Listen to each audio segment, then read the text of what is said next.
ఈరోజు హదీసు వెలుగు పుస్తక పఠనం నుండి నమాజ్కు సంబంధించిన కొన్ని హదీసులు తెలుసుకుందాం. దైవ సందేశహరుడు సల్లల్లాహు అలైహి వసల్లం ఈ విధంగా సెలవిచ్చారు.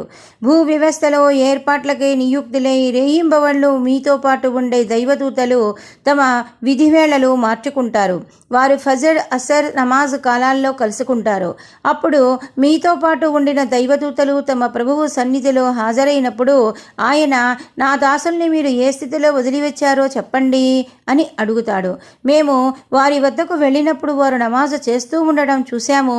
తిరిగి మేము వచ్చే సమయాన కూడా వారు నమాజ్ చేస్తూ ఉండగానే వదిలి వచ్చాము అని సమాధానమిస్తారు.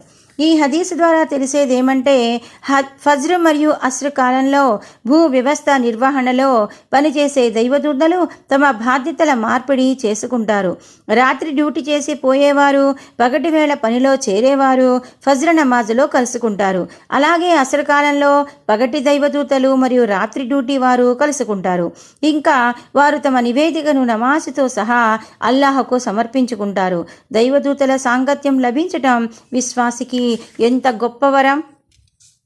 హజరత్ ఉమర్ రజియల్లా అన్హు తన గవర్నర్లందరికీ లేఖ రాస్తూ, మీరు చేసే పనులన్నింటిలో నా వద్ద ప్రాముఖ్యత నమాజుకే ఉంది. ఏ వ్యక్తి తన నమాజును పరిరక్షించుకుంటాడో, దాన్ని నిర్వర్తించటంలో జాగ్రత్తగా మసలుకుంటాడో అతను దైవధర్మాన్ని, పరిపూర్ణ జీవిత విధానాన్ని పరిపూర్ణంగా కాపాడుకుంటాడు.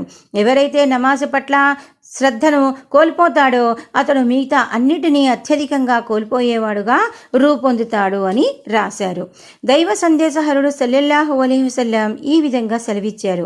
ఏ రోజు అల్లాహ్ నీడ తప్ప వేరే నీడ లభ్యం కాదో ఆ రోజు అల్లాహ్ 7 రకాల మనుషులకు తన నీడలో ఆశ్రయం ఇస్తాడు. మొదటిగా న్యాయశీరుడైన పాలకునికి, 2 తన యవ్వనాన్ని దైవ విధేయత దైవారాధనలో గడిపిన యువకునికి, 3 మసీదులోనే తన మనసు చేసుకున్న వ్యక్తికి, ఇతను మసీదు నుండి వెలుపలికి రాగానే మసీదులోకి వెళ్ళడానికి నిరీక్షిస్తూ ఉంటాడు. 4 దైవ ధర్మం కొరకు మాత్రమే మైత్రి ప్రేమాభిమానాలు గల 2 వ్యక్తులకు, వారు దైవం కొరకే కలుసుకుంటారు, దైవం కొరకే వేరవుతారు. 5 ఏకాంతంలో దైవ ధ్యానం చేసుకుంటూ ఉండగా అతని కళ్ళ నుండి కన్నీరు కారినటువంటి వ్యక్తికి. 6 ఉన్నత వంశీయులైన అందమైన జవ్వని దుష్టక్రియకు ఆహ్వానిస్తే కేవలం దైవభీతితో ఆ ఆహ్వానాన్ని త్రోసిపుచ్చిన వ్యక్తికి. 7 రహస్యంగా దాన ధర్మాలు చేసే వ్యక్తికి, తన కుడి చెయ్యి దానం చేసినదేమిటో ఎడమ చెయ్యికి తెలియని వ్యక్తికి. మహాప్రవక్త సల్లల్లాహు అలైహి వసల్లం ఈ విధంగా బోధిస్తూ ఉంటే నేను విన్నాను.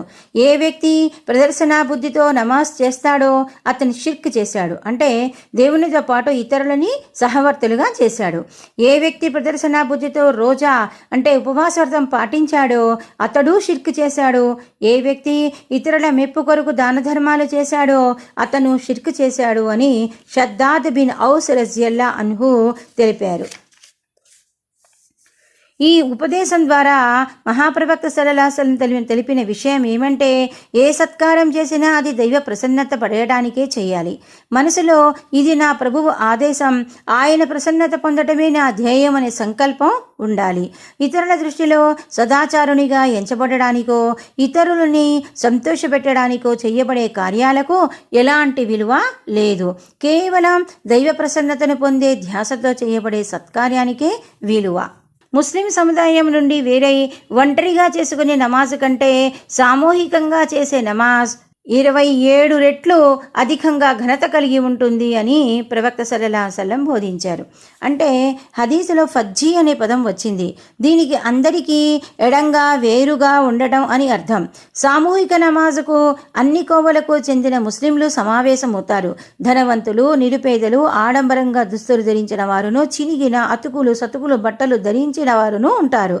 ఎవరైతే తమ పెద్దరికపు గర్వంలో ఉంటారో, తమ ధన మదాంధ ఉంటారో వారు తమకు సమానంగా మరొకరు నిలుచుండటం సహించరు. అందుకే వారు తమ ఎండల్లో నమాజ్ చేసుకుంటారు. దైవ ప్రవక్త సల్లల్లాహు అలైహి వసల్లం ఈ మానసిక రోగానికి నివారణగా సామూహిక నమాజును ఆచరించడానికి ప్రబోధించారు. తన గదిలో లేదా మసీదులోనే ఒంటరిగా నమాజు చేయటాన్ని ప్రోత్సహించలేదు. మరొక మాట ఏమంటే, సామూహికంగా చేసే నమాజుల్లో సాధారణంగా శైతాన్ ప్రేరేపించే పైశాచిక అంశాలు, సందేహాలు, దురాశలు జనించటం తగ్గిపోతుంది. మనిషి సంబంధం దేవునితో దృఢమవుతుంది. అందువలనే జమాత్తో చేసే నమాజ్ మహత్తు మహాప్రవక్త నుడివిన ప్రకారం 27 రెట్లు అధికంగా ఉంటుంది. ఇదే భావాన్ని మరి ఒక ముందు వచ్చే హదీసు 54లో కూడా స్పష్టపరచటం జరిగింది.